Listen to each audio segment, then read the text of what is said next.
Yeah, don't worry about it. Oh, okay, okay. Hey, good to see you. Thanks for being here.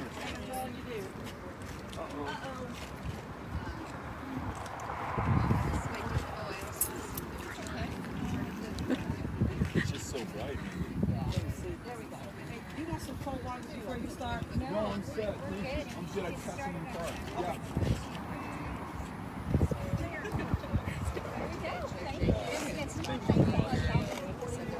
Thank you very much. Great.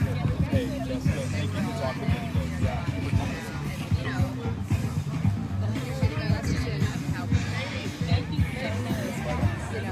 And so we're gonna, we'll have like a very The role of program, women, and we want women having these leadership roles in certain justice institutions and how they're not included. You know, if you look at Hi, good to see you. Yeah, thanks for being here. Good luck with what y'all are doing. We're gonna go quick. Go do it. Yeah.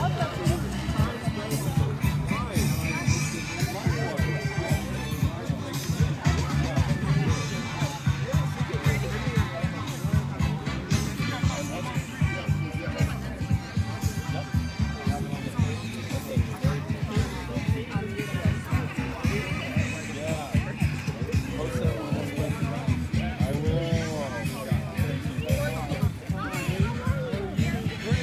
Hey, good to see you in the flesh. Yeah, exactly. Yeah. I did too. Thanks for doing that. Can't afford to stop. We know that voting is the most important right that we all have. And it seems so simple when you just cast one. I'm all hung up here. And it seems like it doesn't mean a lot. But elections can be won with one vote. And we've got enough votes in this state. Do you know why they look so closely at what happened in Fort Worth last week? We probably didn't think about it nearly as much as the Republicans did, because it got to a Democrat-Republican mayor's race. Well, let's send the message. This is truly a democratic state, and we're going to make it that. They can gerrymander all they want to, but it will not keep us from getting registered and getting out to vote. And it will not keep us from electing Beto as governor. Now, nobody wants to talk about that right now, but I do. We want a Democratic governor next year, and we want one that'll get out and work for it. I think we almost disappeared last November, but we are back alive now. We will not use this virus as an excuse, because it does not have to be. You see that the other ones did not. They put on masks and gloves and walk from door to door, and we know how to do that too. So if we have to do that for this. I just want to say this. Democracy is worth fighting for. Right? It is worth drawing a line and saying, not here, not now, not ever. It is okay to stand up for the things you believe in.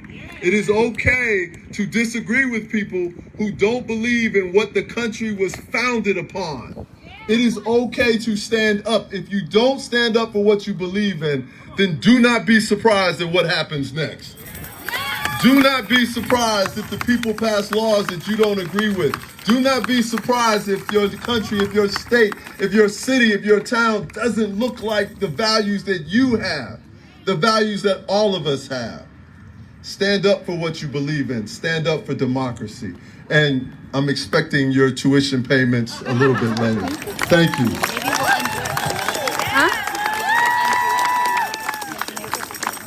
All right, I'm really excited that we next get to hear from some of these outstanding Democratic state legislators who made all of us in Texas and all of us in this country so proud. This was a David and Goliath moment. This was a group of folks standing up for the little guy and the little gal who prevailed at the 11th hour. And they show us if we have the courage of our convictions, if we do everything that President Sorrell just told us to do, there is nothing that we can't do.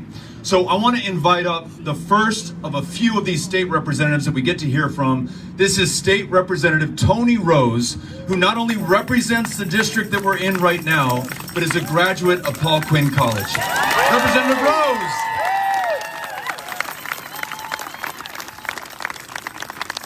All right, Quinnites. Where the Quinnites?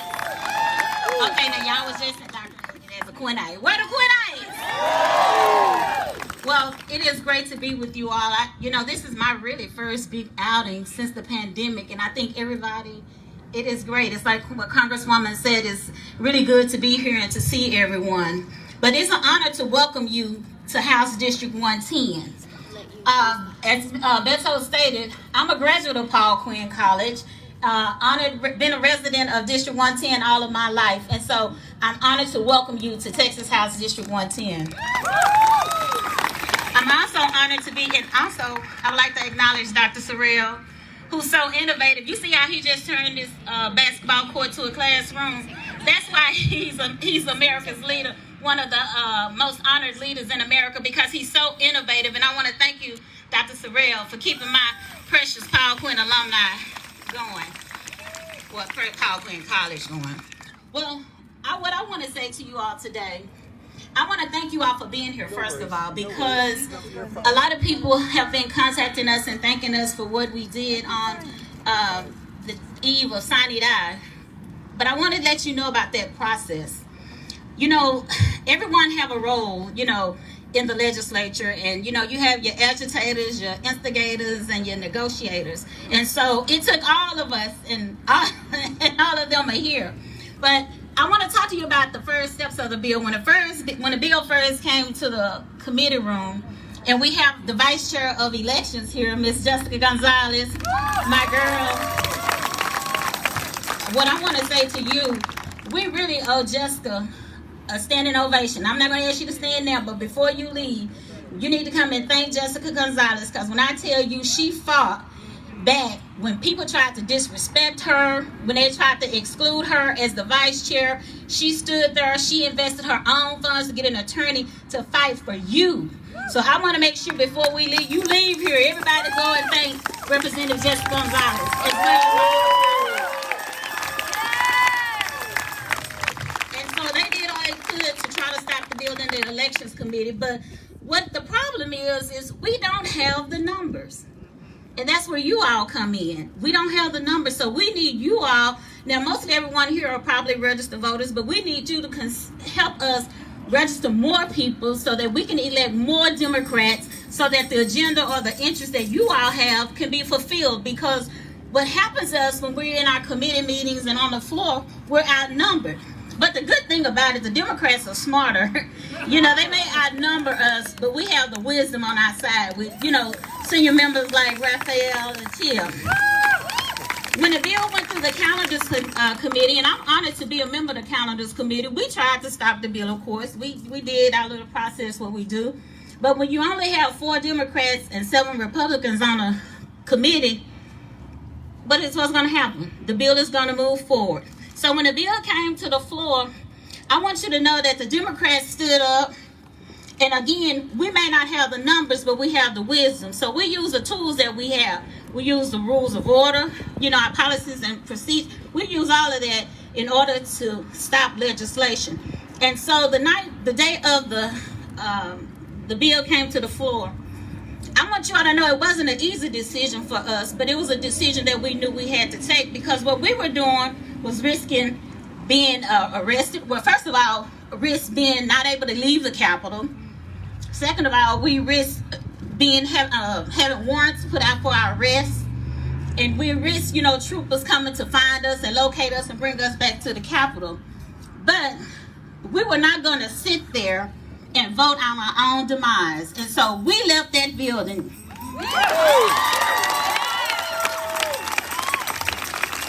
And so I'm not going to be long, because I know we have other speakers here. But what I want to tell you is it's important And I want to know, a lot of times we talk about register people to vote, but one thing I want to say to you all before I leave today, if we do not start equating voting to everyday life, people will never get it.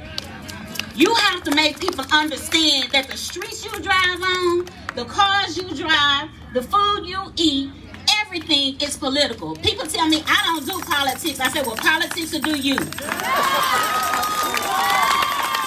So my charge to you, we have been given charges. My charge is to you to make people understand why voting is important. You know, people talk about, you know, and we honor the fact that people, you know, die for our rights to vote. But now we have to give people an understanding as to why they vote. And so that's my charge to you. And I want to again thank you all for being here. I'm so glad to be out of the house, but it is hot. And y'all take care. Thank you, Beto. I want to thank also, listen, Beto haven't said he's running for governor, but we telling him he's running for governor. Am I right? All right. I need you, because, you know, I have some bills and the governor haven't passed them, signed them yet, but I bet if Beto was there, they already be signed.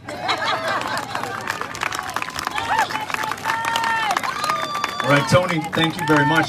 Look, Tony said so much about what you need to know about our next speaker, the Vice Chair of the Elections Committee, Jessica Gonzalez.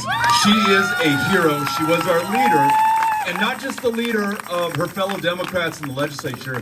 She led so many of us across the state to literally come to Austin, to testify, to protest, to step out and help to organize one of the, I think it was the largest protest in the Capitol this year, right? About a month ago, Saturday in front of the Capitol. Jessica Gonzalez, ladies and gentlemen, here we go. Thank you, Beto, for organizing these events across the state to talk about how important it is that our democracy is under attack.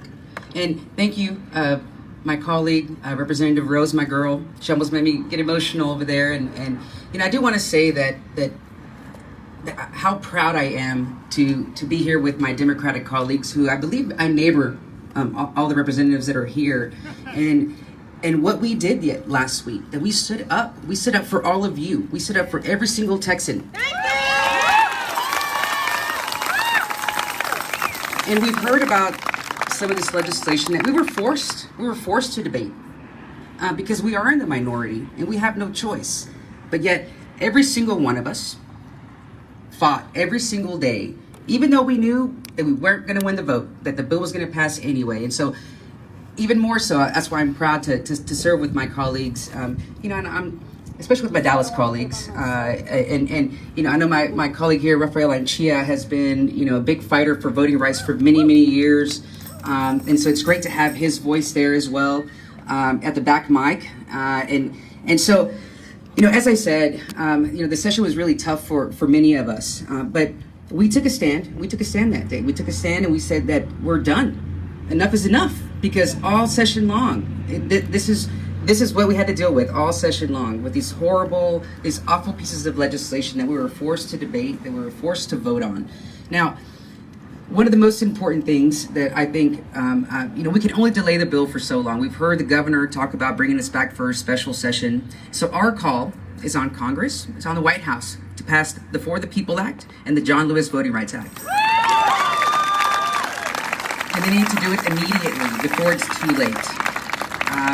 And so, but also what we ask of you guys is that it's more important now than ever for us to register voters and educate people and let them know what's going on in Austin, because it's time to flip some of these seats. Otherwise, we're going to keep dealing with this. And so I encourage everyone to get involved. We cannot continue to do this every single session because it wears us out.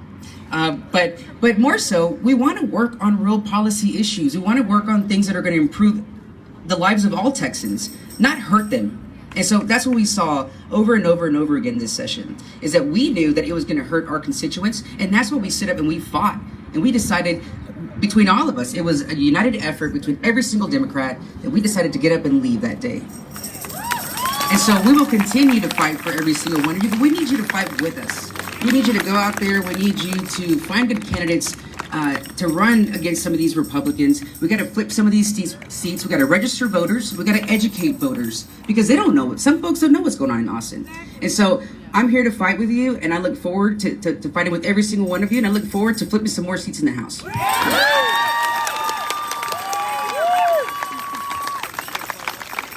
All right, Jessica. So yesterday I was in Cook County in Gainesville, Texas, one of these counties that I have my volunteer deputy registrar certification. And after I left the elections department, I walked across the street to the county courthouse, which is beautiful, like so many of these county courthouses across Texas. But there's this peculiar statue on the courthouse lawn, and I don't know, 2 stories high, and it is of a Confederate soldier. And it says CSA at the top of it, Confederate States of America, which is just absolutely nuts to me that in the USA, you would have a monument to the CSA. But even more disturbing was the inscription at the base of the monument. And it talked about the Confederacy, and this is paraphrasing, as never a nation so white and pure, never one so free of crime. And I thought about that, and I thought about our next speaker, Rafael Anchia. I don't know if you all caught this, but when he was interrogating the author of this voter suppression bill, he asked him about this phrase that existed within the bill about the purity of the ballot box. That phrase about purity is very much connected to the Confederacy and to that monument, and by the attempt by some to reimpose white supremacy in America. And to watch Representative Anchia call this out and give us a history lesson in real time, not just for those of us in Texas, but for Americans watching everywhere, made me so proud. Ladies and gentlemen, Representative Rafael Anchia.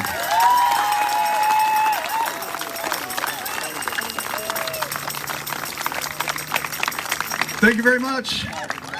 It's good to be with you all. This is really the first big post-pandemic campaign event that I've been to, and it feels really, really good to see a lot of friends, a lot of people who I've worked with for a long time. Mike Sorrell was my first campaign co-chair back in December of 2000 when I ran for the Dallas School Board. And I'll never forget it, Mike. I'll never forget it. And it's good to be with colleagues when we've had, 36, 48 hours to decompress after what was really the most extreme session in modern history. Certainly of the 9 that I've served, it was the most extreme. We had, Republicans were willing to go places where I never thought they would go. There was no bound to where they wanted to take really extreme policy. And I lay it at the feet of Greg Abbott, because he's trying to out crazy Ron DeSantis every day of the week, right? He was so proud to get the Trump endorsement after the legislative session, which seemed to be an audition in Crazy Town, and he got it. And so what I'd like to leave with you is just some context, as I'm prone to do sometimes with history. But the walkout was not just about killing the worst elections bill that we've seen since I've been in the legislature, certainly in modern history. One that sought to purify the ballot box in a way that was good for Republicans, but not in a way that is good for America. Not in that way of, you would never describe what we have here as pure, other than people who want to purely engage in democracy, purely let their voices be heard, purely represent the highest ideals of this country. And that's not what the bill did. That's not what Republicans are trying to do. But it just wasn't about the policy. It wasn't exclusive. That walkout, and it took 67 of us to execute it, it was not about the policy. It was showing to the rest of the country the way forward. It was showing to the rest of the country that Texans will stand up for their rights. And it was showing to the country to not sleep on Texas. We know we got close a couple years ago with Beto O'Rourke, and when he runs again, we know he's going to win. It's about letting people know that Texas is worthy of time, of blood, of sweat, of tears, of investment, because once we flip Texas, and it's coming soon, ladies and gentlemen, I can feel it. Once we flip Texas, the rest of the country will follow in the biggest way you've ever seen. And it's not going to be Jessica or me or Tony Rose or Carl Sherman. It's not going to be just us. It's going to be all of you. It's going to take an army of people to help flip Texas and show the way to America. It's going to take all of us. And I got to tell you, I'm so proud. I'm so proud because as Tony said, it wasn't an easy decision. We know we're going to come back for special session. We know they're going to try to cram us down again with a voter suppression bill. But I'm really, really proud of our young members like Jasmine Crockett, who stepped up. She put her fist in the air and she said, "Not on my watch." I'm proud of people like Carl Sherman, Pastor Sherman, who not only led us in prayer and in service on the House floor, but let us know that what was being done in God's name was not what God would want. And people like Jessica Gonzalez, my neighbor here in North Oak Cliff, that despite being silenced along with our colleague from Tarrant County, Nicole Collier, literally they took the microphone away from an African American and a Latina legislator and tried to shut them down out of order, which set the tone at the beginning and showed that this bill was the metaphor, really that moment was the metaphor for what this bill was all about. It was about trying to silence their voices and about trying to silence your voices. And in the end, look, and I'm going to get off the stage, a lot of friends, Casey Thomas, I see Councilman Thomas in the audience, a lot of friends here.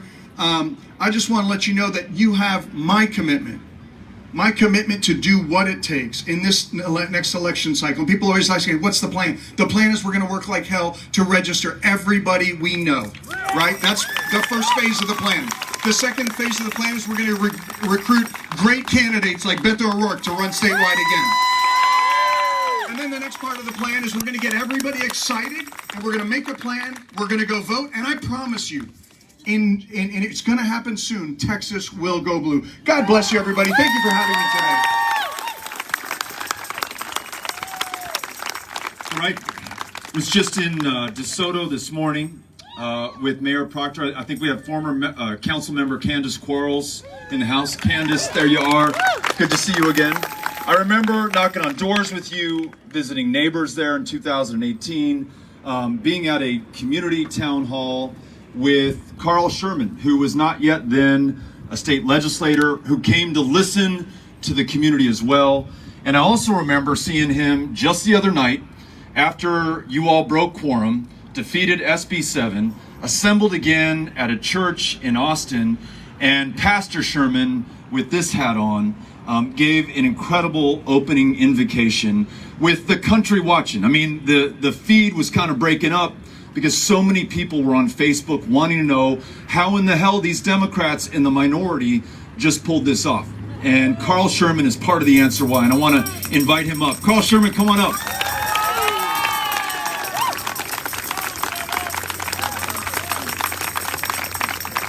When I'm feeling blue, all I think is of you. All I have to do is take a look at you. Then I'm just gonna turn blue. I've got my baby blue on because I believe we're gonna have a baby. And that baby is Texas. When we were at the 11th hour, Beto, I reached out to you. And we texted a little and talked a little. And you were giving me some of your speech and got me fired up. And with my colleagues, we started working the floor, and as a whip, you know, you're trying to make sure that the people that you have are ready to get out of the building. And I got to tell you that when a senior representative from the Republican Party started going around and telling us that they're done with this, They're not going to hear any more speeches. They're going to call the vote. That's not democracy. That's not democracy in America. But I'm afraid that if we don't register to vote, that's what we're going to have in this state. It's more of that, where you can buy beer at 10 o'clock on Sunday, but you can't vote until at 1 o'clock. Where you need a license to fish, but you don't need a license to buy a gun. What kind of country have we become when every law enforcement agency asks us to not pass that bill, HB 1927, and yet the party that says they back the blue still passed that bill? You know, we can do better. And as the Congresswoman said, we did what we had to do. But now with 17 million Texans registered, we need more millions to register now. We know we can do it. In the last election, we had almost 2 million new people register to vote. We need you to evangelize in your communities and tell them to vote. Because there is a cognitive dissonance in this state where the people that represent you don't get it. As Beto understands by going to all 254 counties, he knows you. He knows your concerns. He knows the issues. And we need people in office that get you, that get us. When we have to fight to remove Confederate monuments, there's a cognitive dissonance here. You know, Representative Anchia mentioned that I was a pastor when he said, "Go get him, Pastor," in my clothes. I believe in the resurrection. And I believe that if Stonewall Jackson, the general in the South that fought to destroy this country, were resurrected today, I believe Stonewall Jackson, who died May 10th, 1863, 2 years before the Civil War ended, I believe if he were resurrected today, Pastor, that he would think that the South must have prevailed. Because if he took a tour of this nation, he would see over 1,300 Confederate monuments of his contemporaries and himself. He would see thousands of schools named in their honor. He would see thousands of streets named in their honor. He would see thousands upon thousands of parks named in these Confederate heroes' honor. Conversely, Beto, I believe that if the great emancipator Abraham Lincoln were resurrected and he took a tour of this nation, he lived through the war. He saw that the North won, that the Union won, that America won. And yet, I believe if he took a tour of this nation, he would be convinced, Pastor Mason, that there must have been a second war and the South must have prevailed. Because if he took a tour of this nation, he would see 31 monuments of himself, 31 statues and monuments, and not all of them are in the United States. We've got work to do, as the Congresswoman said. We did what we had to do. We need you to do what you have to do. Register more people to vote so our voices can be heard. Thank you so much.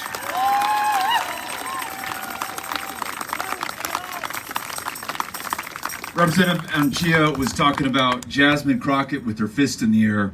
I was tuning in to the live stream from the State House for the first time in my life, to be honest with you, just this year, this session. I had never been bored enough before to actually go out and want to watch this stuff. But actually, there'd never been so much on the line before as there was this year. I was absolutely captivated by everyone that you've just listened to right now.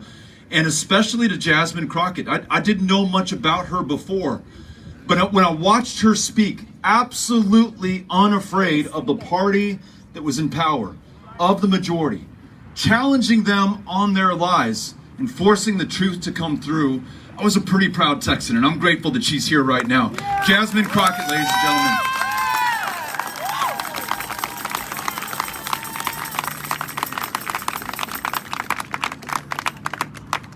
Something tells me my former law partner, Lee Merritt, will be behind me, and he's long-winded.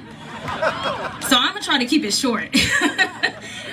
But it's great to be here. And I can tell you, I am the freshman out of Dallas County. And, and I was the only black freshman in the Texas House this session. In addition to that, I'm a civil rights lawyer. So as I'm sitting there, I'm having a hard time with this session. There's a lot that's going wrong, and I didn't understand how, why, or for what. But first, let me tell you just a brief story. In 2 days, it will be exactly 2 years since I announced that I was running for this seat. When I announced that I was running for that seat, I had no idea that I would have so much competition. One of my great opponents is actually here. I don't see him now, but he's a really good friend of mine, Daniel Clayton. And so we embarked on this journey, and he's right in front of me. We embarked on this journey, and there were 6 of us in this race. And it was tough to get money. It was tough to get your name out there. It was tough to get people to care about a state house seat, because people really weren't understanding the power that exists within being a state representative. And so as the campaign went on, I made it to a runoff. I won by 90 votes. It was the closest House race this session. I'm only telling you that because there are those that say that my vote doesn't count. And I want you to tell them about the comeback kid, okay, who won by 90 votes, but that 90 votes made a difference. Because when I got down to Austin, I was a bit, Sora Rose, she's my soror as well. We're members of Delta Sigma Theta sorority. Sora Rose talked to you about agitators and negotiators. Let me tell you something. I stopped negotiating. I never negotiated. It just never happened, okay? So she wasn't putting me into the negotiations category whatsoever. In fact, I got to the point, I said, why are we negotiating with terrorists? They continue to show us who they are. They continue to break their promises. They continue to lie to us, and they continue to evidence that they don't care about Texans. So I'm tired of talking. I'm ready to walk. And I was really ready to walk for some time, because as a civil rights girl, I'm like, he can take me to jail. Take me to jail. And I was like, take me from the black church, and I'm gonna send out an email asking for some money. No, but it's important for us to understand, if you're here, then I know that you get it. The problem isn't you. The problem is those that didn't show up today. And so one of the things that's amazing about what Beto did is, this is powered by the people. It takes y'all. The power exists within you. One person can't do it. One leader can't do it. It takes you getting out and educating people on why this is important. I thought it was important for us to walk, and for Texans to see us to walk, so that they would know that we were fighting. Beto talked about watching a stream. Most of y'all ain't never streamed the floor and never will stream the floor, to truly understand the debates and the fights that exist on that floor, where I'm having to defend my city councilmen, such as Casey Thomas, as they're upset about the defund movement, as they're putting out rhetoric that is completely inaccurate. It's important that you tell our stories, because we can't get to everyone, but you can reach a neighbor, you can reach a friend, you can reach a family member. And with that, we can make a difference. If your votes didn't matter, then it wouldn't be a priority for the governor, right? It's an emergency item. We ended up in the middle of a pandemic that was unlike anything we'd seen in 100 years. Yet for whatever reason, he didn't call a special session. But all of a sudden now it's so important that we talk about changing our voting laws when we have the most restrictive voting laws in this country already. We want to make them more restrictive. What does that mean? It means that every single time we have a statewide election, what we see is the numbers continue to tighten. Texas is turning. As far as I'm concerned, we're already blue. It's just making sure that your neighbors know that there is power in their vote and exercising it. If we all get out and do our part, let me tell you something. I want to say it was somewhere between 5 and 6 points. That's it. When we go back to Obama and Mitt Romney, we were talking about a double-digit difference. We can do this. If we couldn't, they wouldn't be fighting us. If we couldn't, we wouldn't hear things like, we're going to send the troopers after you. If we couldn't, they wouldn't say, well, maybe we should have just locked the doors and kept y'all in and forced y'all to vote just to make sure that other people can't vote. Believe in yourselves and make sure that you educate your friends and your family, and we will get this done. Thank you so much for everything that you're doing.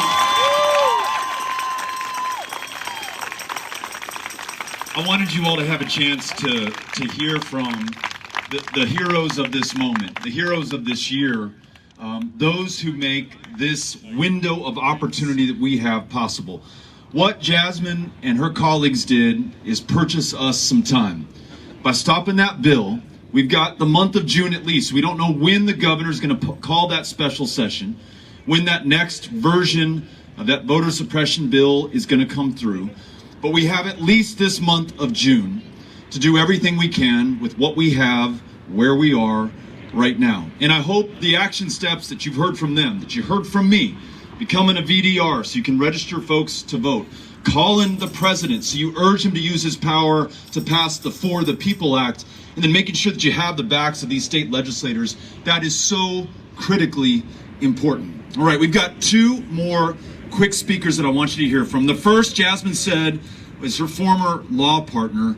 Lee Merritt is someone I heard of. His name I would read whenever I saw a misuse of state power, of police power, depriving somebody of their rights, depriving someone of their life. I finally had the chance to meet him, and I wish it were under different circumstances, but it was meeting the family of a Tatiana Jefferson, who, as you may know, was murdered in her own home by a police officer through the window as she sought to take care of a family member. She was certainly committing no crime. She was definitely on her own property. There was no reason, and I can't find one no matter how hard I search, for anyone to assume anything that would cause them to harm her, to hurt her, much less to take her life. The only solace that I found after I learned about Tatiana's story was knowing that Lee Merritt was with her family and representing her. And that's exactly where I met him, with her family, consoling them, counseling them, and fighting every single day for justice for their sister, for their daughter, for their family member. He's now running for Attorney General of the state of Texas. I want to introduce you to Lee Merritt.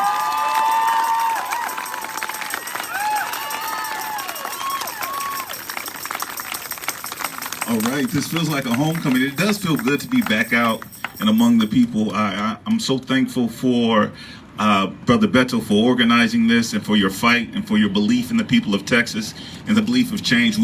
We've all been fighting for someone to stand up and say that they believed in Texas, that they believed in us, that we can organize, that we can win. We know that when we fight, we win. And I thank you for standing with the family of Tatiana Jefferson. As many of you all know, that case is still open. We're hoping for a trial date to be set, but because of the delays caused by the pandemic, our courts are still moving at a snail's pace. And so there's families like the Tatianas and both Majans and Michael Deans and Darius Tarvers and so many families in this region, so many names that I can mention to you all, that we could fill up this space with just their names alone. And it reminds us that we are in the middle of a crisis. And at the time that we should be focusing on the deadliest police culture in the modern world, at the time that we should be focusing on the most incarcerated nation, not only in the world, but in world history, we've gotten off course and began focusing on how to disenfranchise communities and voters, and just at a time when the nation began to wake up. And this community made me so proud, because we stood up in Dallas, and we stood up in Fort Worth, and we stood up in Denton, and we started making practical changes to the way that we police. We started reimagining public safety in our communities, and we started taking control of the legal apparatus. More people showed up to vote than we've seen in this state's history, and it scared the hell out of the opposition. And so, in response to that, they've come up with tactics designed to suppress the vote in our communities. We cannot allow that to happen. Our Texas Attorney General today, Ken Paxton, he has spent more legislative ink than any other Attorney General in the country, figuring out ways to prosecute, to use our tax dollars to prosecute individuals for trying to vote, of communities and members who have looked for their chance and their opportunity to vote for the first time in their history. Instead of using our resources to encourage those voters and to make it easier, our tax dollars are being used to squander our people's votes. And my brother Carl was speaking, and I should say Jasmine Crockett was right. So I'm gonna put the microphone down before too long, because we can stay on these issues. But when my brother Carl Sherman was speaking, he said if you resurrected Stonewall Jackson, he would think that we lost the war, or that they had won the war. And because at the time of slavery, there was about 6 million people in chains during his time. But today there are 7.6 million people under some form of state supervision, prison, probation, parole. So he would not only have to remember what it was like back in the day, he could find huge fields of people still being in camps of forced labor through our tax dollars. This is a momentous occasion in our history that we need to. I really appreciate that analogy, because we need to wake up. There are changes. There is a crisis that we must address now. Our opponents have organized. It's time for us to organize and take hold. So that's what we're going to do. God bless.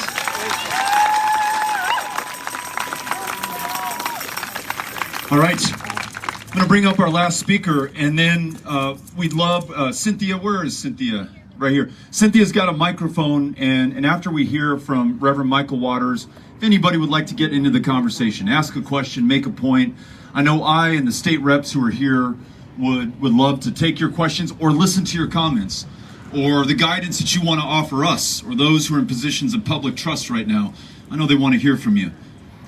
Reverend Michael Waters and his wife Ulysses, when I met them in 2018 when I was campaigning in South Dallas, absolutely changed my life and changed the way that I look at Texas and think about my responsibility as a Texan. Understanding the consequences, generations deep, of decisions that we make that have a profound impact on those who are alive and with us today, makes me think about the decisions that we're making right now and what it will do to our kids and our grandkids and the generations that follow them. He not only speaks truth to power, he has the courage to call things by their true name. And it's for that reason that I want you to help me welcome Michael Waters. He's going to be our closing speaker today before we take your questions. Michael.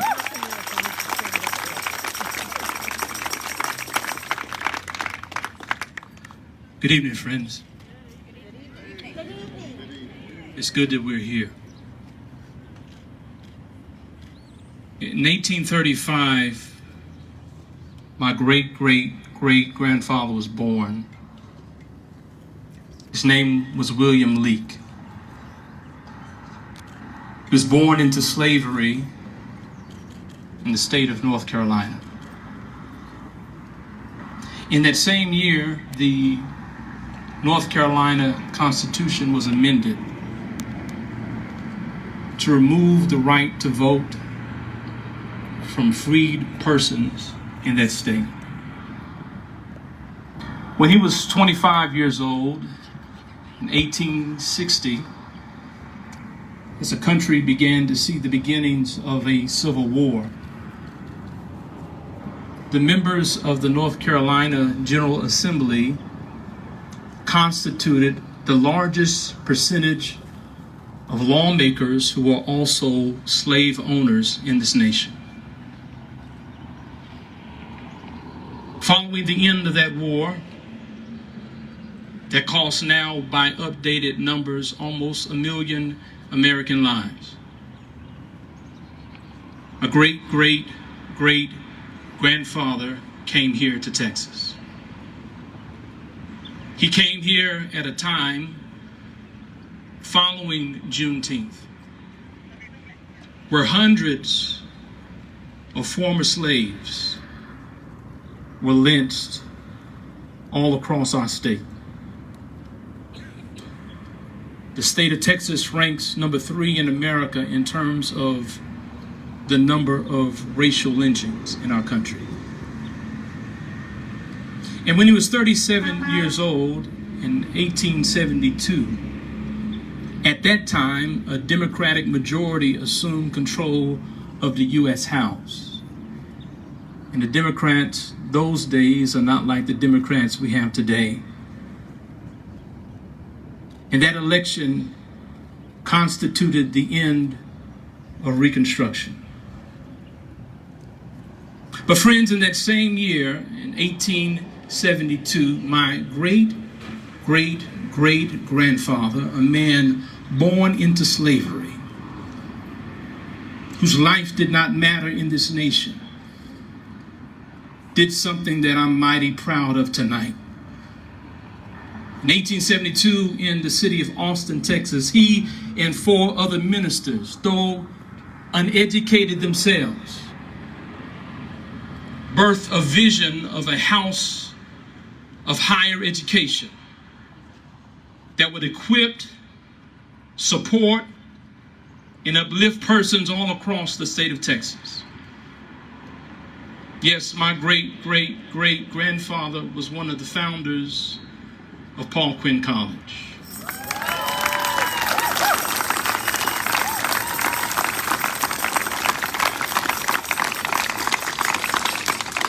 And what a joy it is to be able to stand upon these grounds with you.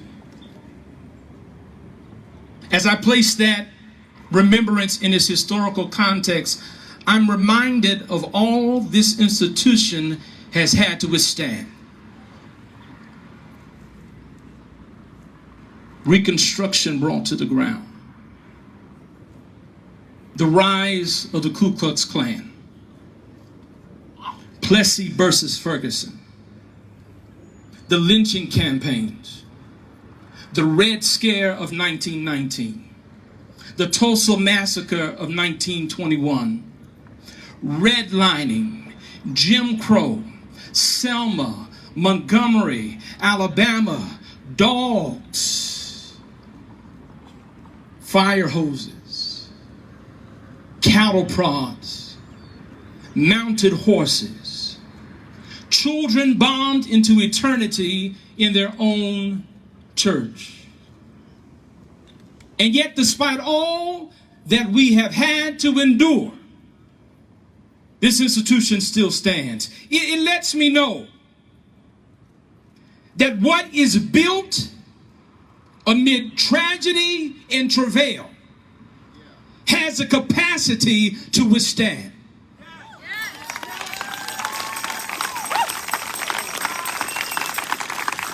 Friends, tonight I want to suggest that we've never been stronger before than we are right now. We have survived a pandemic. We've survived knees to our necks. We survived being cut down while jogging and sleeping in our own beds. We've survived the winter storm, and now we're surviving the greatest voter suppression in American history. But I believe that we are built for the fight, and we are ready to secure our democracy. And if you are here tonight,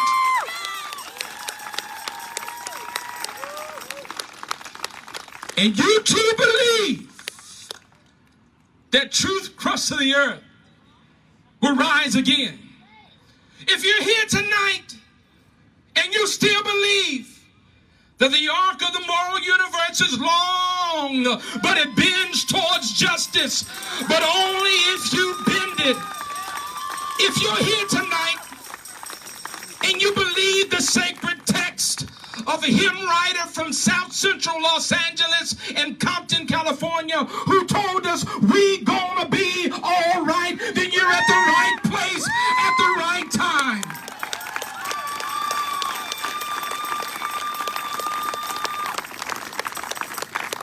Friends, let's be clear. These are hard times. Let's be clear. Many are weeping at this very moment, struggling to put food on their table, worried about being evicted from their homes. These are trying times, and in the midst of all of it, that same white supremacy that ended Reconstruction is raising its ugly head in Texas today. But friends, I take courage. I don't know, I didn't have a conversation with them, but I just imagine that my great-great-grandfather believed that there is nothing that we cannot do that we don't embark to do together.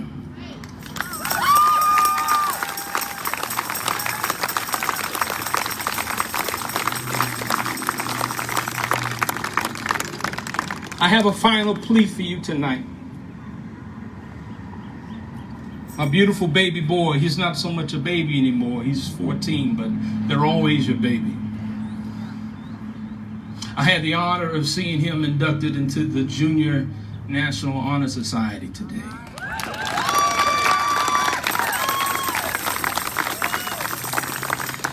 Now the father of 4,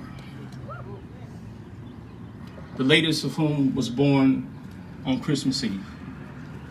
I've got a final plea for you, because as I held that beautiful black boy in my arms, I recognized that he was entering into a world and even a state that does not value his life. Sometimes you have to wait to look upon your child for the first time, for them to tell you their name. Beto, it wasn't until we held our son close that his name did appear. I'm happy to tell you that in the midst of some of the greatest difficulties we've ever seen, on Christmas Eve, my wife gave birth to justice.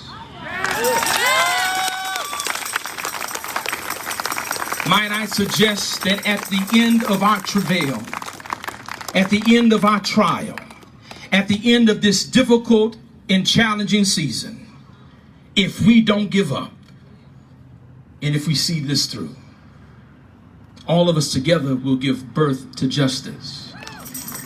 And maybe, just maybe, my great-grandfather knew that we could do it together.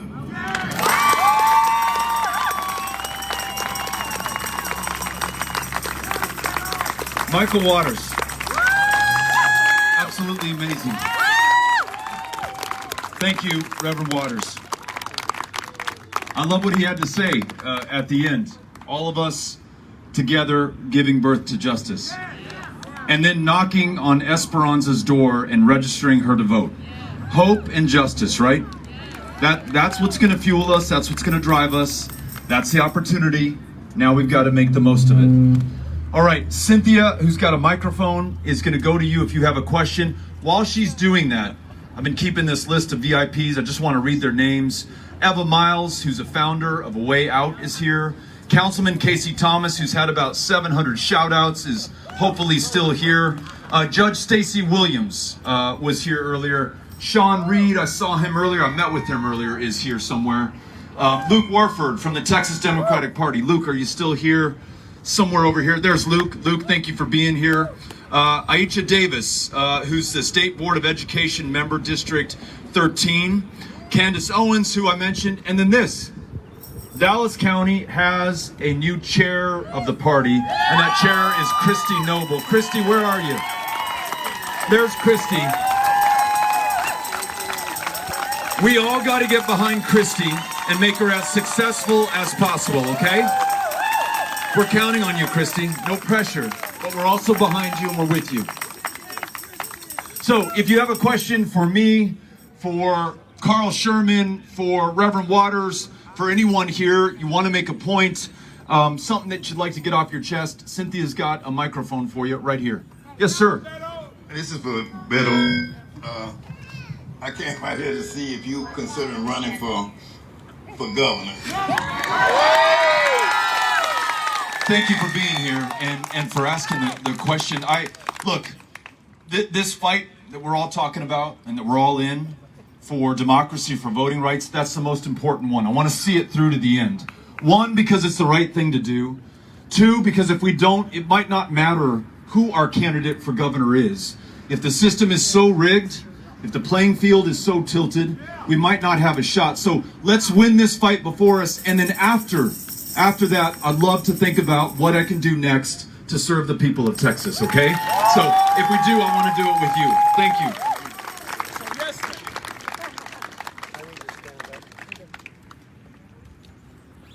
So I just had one question. Why isn't there more public outrage and people calling January?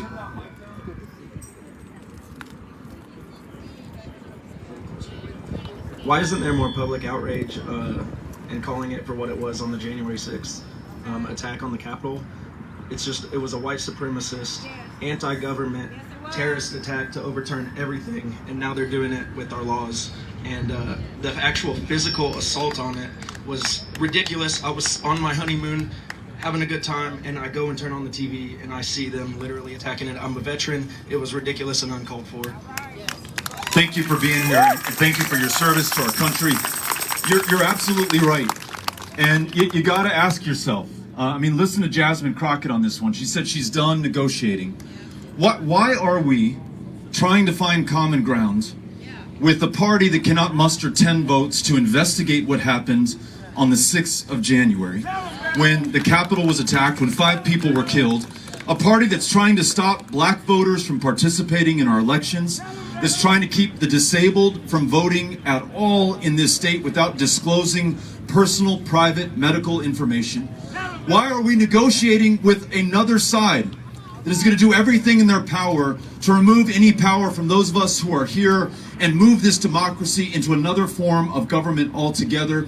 Every single one of those insurrectionists on the 6th of January, including our junior senator from the state of Texas, who helped to inspire that insurrection, and after the Capitol was attacked, voted to overturn the elections of this country, should be brought to justice. If there is no accountability, there will be no justice. So I agree with what you said, and the question, let's make sure that we push our lawmakers to do it, but then let's also win some elections to guarantee that we have new lawmakers in their place. Appreciate you being here. All right, here we are. Kano. Hi, my name is Elaine Campbell, and I am a precinct chair of the great community of Deep Ellum in Dallas. Thank you. And anyway, so my question is, I don't know how many of you know, I just found out recently that Representative Candace Quarles got the Ban the Box passed in her community, which is awesome, and it's like a route to true public safety, which is super important in my community. And so my question is to, I don't know which representative would want to answer this, is Ban the Box, is that something that we are working on? Here comes Tony Rose. An understanding of? I couldn't remember the bill number, but we did pass Ban the Box out of the committee.